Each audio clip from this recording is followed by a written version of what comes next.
Welcome to Star 9 News. D Hirehal మండలం కల్వం గ్రామం పరిధిలో మంగళవారం నందు ఎన్నికల ప్రచారం నిర్వహించిన రాయదుర్గం టీడీపీ ఎమ్మెల్యే అభ్యర్థి శ్రీ కాల్వ శ్రీనివాసులు.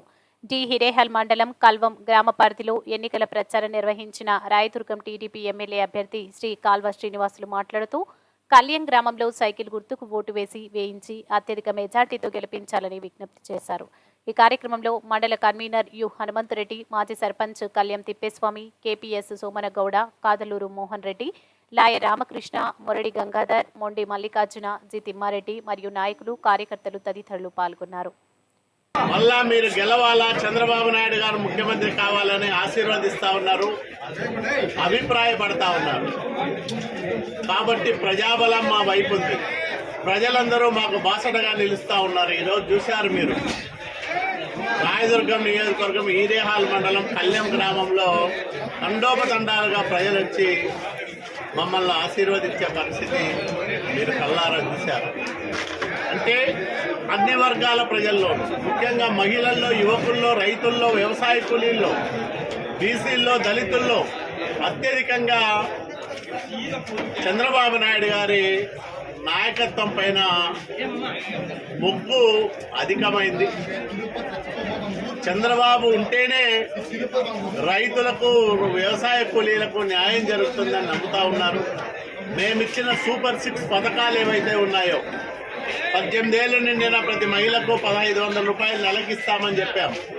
సంవత్సరానికి 3 గ్యాస్ సిలిండర్లు ఉచితంగా ఇస్తామని చెప్పాం.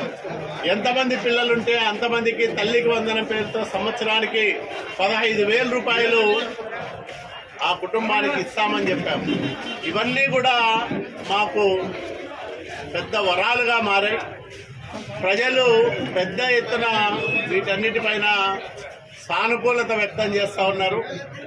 పాస్బుక్ ఉన్న ప్రతి రైతుకు ఏడాదికి 20,000 రూపాయలు ఇచ్చే మా కార్యక్రమం రైతాంగంలో కొత్త ఆశలను రేకెత్తిస్తూ ఉంది.